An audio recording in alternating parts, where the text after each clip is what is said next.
Yes, this is the car that Ferrari said it would never build, but let's not get too hung up on that because it's also so much more. It's the first prancing horse with 4 doors and 4 seats.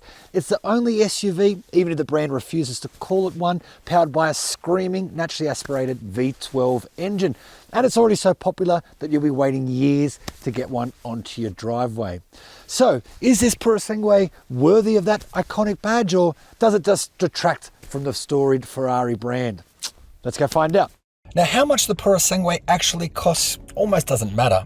Officially, it starts at $728,000 before all your on-road costs, but Ferrari says every Purosangue will go through some sort of personalization, meaning no two vehicles will be exactly alike, but also adding significant cost to the sticker price. But perhaps the biggest issue here is that you can't actually buy one, at least not yet. Ferrari paused orders globally in November last year as it realized its factory capacity had been exhausted by demand. Right now, all it can say is that should you want one, then go and speak to your dealer, but it does warn that average global wait times at the moment are around 18 months. Now, Ferrari in Australia is yet to confirm exactly what our customers will get, but standard fare internationally includes 22-inch front and 23-inch rear alloys, leather and Alcantara seating in both rows, which is now made from 68% recycled materials. There's twin screens, one in the instrument cluster for the driver and another mounted in the dash directly in front of the passenger. The standard Apple CarPlay and Android Auto, a 21-speaker stereo, automatic opening rear doors and an automatic boot, seat and steering wheel heating, and an in-seat massage function.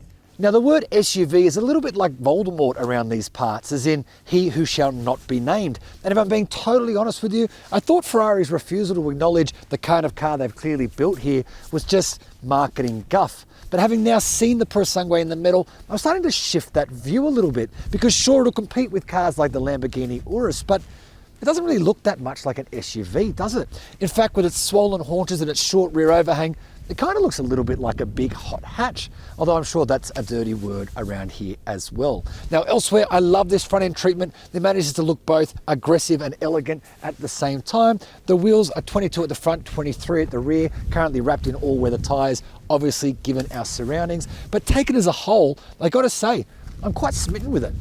Traditionally, interiors have not been Ferrari's strongest suit, but the Purosangue is a comfortable and premium space to spend time, and the seats and the steering wheel especially look fantastic. The tech, though, isn't perfect. Some of it, like the haptic engine start button, is an awesome addition. But while the twin screens for driver and passenger look good, the technology is still a little clunky, and I reckon it would be better with just a single centrally mounted screen, though granted, it might not look quite so good. Now, one of the things I love about a brand like Ferrari is that they're pretty honest about the reasons they do things. I'll give you an example. Last night I asked someone why they went for a rear hinged back door. I said, look, there's 2 reasons. 1, it makes getting into the back seat easier, which is fair enough. But 2, it just looks pretty cool. And if I'm honest, I think it was probably more the latter than the former. And I agree, it does look pretty cool. Now hop in, let's take a look. Walk into the back seat of the Ferrari Purosangue, and the first thing you notice, of course, is that there are only 2 seats back here. Now, you might be wondering, why not just make it a bench across the back for a truly family-friendly 5-seat vehicle? Well, Ferrari reckons that for a vehicle in this price range, every seat needs to have its own sense of dignity. And by putting a 3rd seat in the middle here, you're not just ruining that seat, but you're ruining these ones as well, because no one back here would be comfortable. And I gotta say, it is pretty comfy. The seats not only look good, but they feel good too. And as you can see, I've got plenty of knee room and plenty of headroom, and there really is enough space to stretch out and relax back here. There's also plenty of creature comforts. You get wireless charging and USB ports as well as air vents. But you also get this nifty dial that controls things like the seat heater, the aircon temperature controls, things like that. Now, to get out of the vehicle, that does require a little push, but to close the door, that's automatic at the push of a button, which, again, pretty cool. Now, this, of course, is the beating heart of the Purosangue. You open this front hinged bonnet to reveal this glorious V12 engine. Now, this one makes 533 kilowatts, 716 newton meters, and that's enough to see 100 kilometers an hour in just 3.3 seconds, or 200 kilometers an hour in 10.6 seconds, with top speed pegged at 310 kilometers an hour.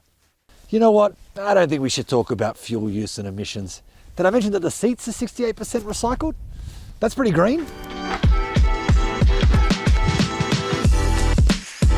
So, the big question, is this a real Ferrari? Well, the answer to that is yes, it is, undeniably so. And yet also, it isn't. And let me explain what I mean by that, because it's not actually a bad thing. in all the best ways, this is still very much a Ferrari, and a super powerful one at that. There's the huge V12 engine up the front that drinks fuel like nobody's business but produces a huge amount of grunt, perfect for a car this size.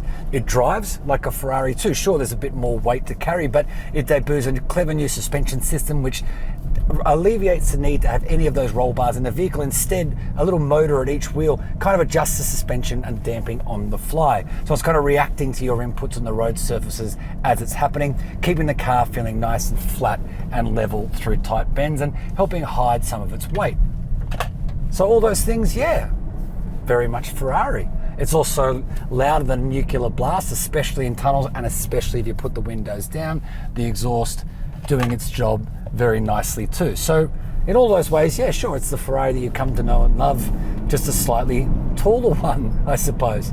The exhaust too can be super loud, especially in tunnels with the windows down, which, let's be totally honest, if you're driving through tunnels, the windows are always going to go down just so you can hear it.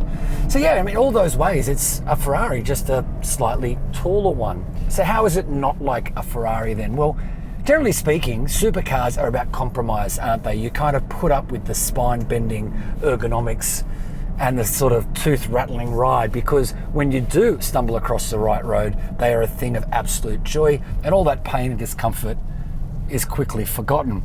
But the unique thing about this car, this Ferrari, is that it's not like that at all. In fact, if you're on a freeway or just tootling around some villages, kind of like I am now, you can't even hear the exhaust, you can't even hear the engine. And it's not trying to leap forward every time you breathe on the accelerator. In fact, it's a really smooth, comfortable, compliant ride on all the road surfaces that we've tackled with it today. And that's the part, I suppose, it's not really that Ferrari, but that's not a bad thing. Remember, this vehicle is likely to be driven more than any other Ferrari vehicle, and with more people on board, with more family on board, on longer trips. It's a kind of family-focused supercar. So getting that balance between comfort and performance right was really important. And I can tell you that when you're not pushing this thing along, it just feels like any other premium-focused SUV, to be perfectly honest, even if Ferrari don't really like you using that word. Part of that is because of the new active damping system, the one with the motor at each wheel, allows them to have a lot of control through the drive settings. So flicking through your options here, you don't just get ice, wet, comfort, and sport, but each of those has a subsetting. You can then set the suspension level in each of those to medium or soft. And it just gives you a lot of room to play with this car and make sure that it's set up for the road you're on. And honestly, the end result is an SUV that's really pretty comfortable and super easy to drive. Now, there is a flip side to all that family stuff, of course, and that is the secret that's lurking underneath that accelerator. Need you only push on it, and the character certainly does change just a little bit. So we're in sport now. It's harder settings, although you can push the dial a little further and get the traction control to be a little bit more slippery. But I don't know if you can see that snow out there. It'd take a braver man than I to do that. But it does really change the nature of this car, especially when you take over the gears for yourself. You can probably hear that firecracker downshift, and it just feels like a far more aggressive vehicle, especially when you put yourself in control of it. And that's true in a straight line as well. The funny thing about this car is it doesn't feel quite as fast as you expect it to, or as the spec sheet suggests when you first plant your foot. In fact, it seems to gather much more power higher in the rev range than you're expecting, especially because Ferrari's made a point of delivering torque lower in the rev range, better suited to an SUV. But take over the gearing for yourself in manual mode, and then it does start to feel properly quick. And I think at least part of that is the theatre that comes along with you running through the gears, bouncing off the limiter, picking the next one. It's theatre at its absolute finest, and it's pretty addictive.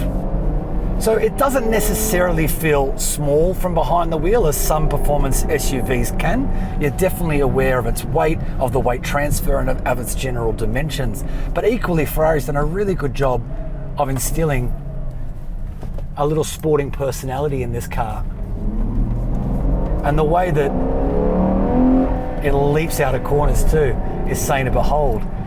Now, an Italian supercar is all about theatre. It's all about the theatrics, and sure, you can dial those down when you need to,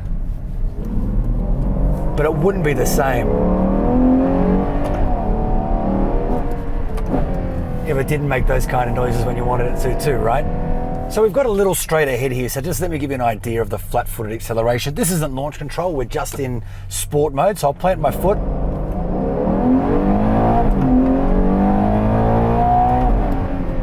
So that's well over 100 pretty quickly, but more than that, it's the sound, it's the feeling. Again, it's the theatre of it all that makes driving a car like this so special. The Ferrari Purosangue has not, and surely will not, be independently crash tested, but it does arrive with a pretty stacked suite of safety kit, including AEB, adaptive cruise, lane keep assist, blind spot monitoring, rear cross traffic alert, traffic sign recognition, and in a fairly surprising addition for a Ferrari, hill descent control. Every Ferrari arrives with a 3-year unlimited kilometre warranty, with the option of extending coverage for up to 7 years at the point of purchase. You can also get Ferrari's Power 20 coverage, which covers the engine, gearbox, transmission, and all the other major mechanical and electronic bits for 20 years from the point of purchase. So would I recommend it? Good question, and the answer is it doesn't really matter. You're not going to be able to get one, at least not for a couple of years. Ferrari say they've been blown away by the popularity of this car, despite the success that Lamborghini's had with the Urus, for example.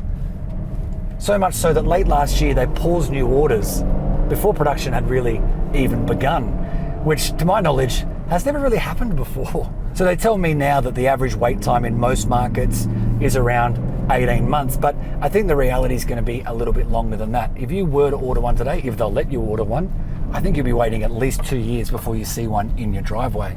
And if you're wondering why Ferrari would suddenly turn its attention to, if not an SUV, certainly a high-riding, family-focused performance car, well, that's your answer, isn't it? They can't make them fast enough. Now remember, this is just a taste test of this vehicle, so for my full review and all the details and absolutely everything you need to know about this car and thousands of others, jump onto carsguide.com.au to read my full review on this and so many more cars.